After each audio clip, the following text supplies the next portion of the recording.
நிவி, சொல்லு பிரியா. என்னதான் பண்ணிட்டு இருக்க? புக்கு படிச்சுட்டு இருந்தேன். புக் படிக்கிறதுனால அப்படி என்ன இருக்கு? புக்கு படிக்கிறதுனால எவ்வளவோ பெனிஃபிட்ஸ் இருக்கு. இப்படி கேட்டா எப்படி? அப்படி என்ன பெனிஃபிட்ஸ் இருக்கு? நம்மளோட நாலேஜை கெயின் பண்ணிக்கலாம், நம்மளோட கான்சன்ட்ரேஷனை இம்ப்ரூவ் பண்ணிக்கலாம். இது மட்டும் இல்லாமல் நம்மளோட கிரியேட்டிவ் தாட்ஸ் நிறைய கொண்டு வரலாம். இவ்வளோ விஷயம் இறங்கியது தெரியுமா புக்கு படிக்கிறதுனால?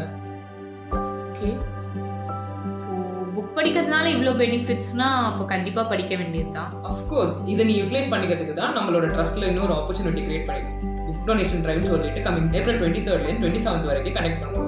மார்னிங் 10:30 1 o'clock வரைக்கும் நம்ம ட்ரஸ்ட்டில் வந்து புக்ஸ் படிக்கலாம், நீங்கள் புக்ஸ் டொனேட் பண்ணலாம். இந்த ஆப்பர்ச்சுனிட்டிஸ்லாம் நாங்கள் கிரியேட் பண்ணி தரோம் உங்களுக்கு. ஃப்ரீயாவா? அஃப்கோர்ஸ் இதில் போய் சார்ஜஸ் கிடையாது. இது completely free of cost. So S.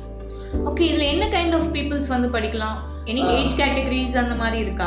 இதில் ஏஜ் கேட்டகரிஸ்லாம் எதுவுமே கிடையாது. புக் லவர்ஸ் தான். நீங்கள் ஒரு புக் லவராக இருக்கீங்க, எனக்கு புக் படிக்க ரொம்ப பிடிக்கும் அப்படின்னா நம்ம ட்ரஸ்ட்டில் வந்து படிக்கலாம். இல்லை என்கிட்ட இவ்வளோ புக்ஸ் இருக்குது, நான் இன்னும் நிறைய பேருக்கு என்னோட நாலேஜ் ஷேர் பண்ணுறேன், புக்ஸ் நான் கொடுக்குறேன் அப்படின்னாலும் நீங்கள் புக்ஸ் கொடுக்கலாம்.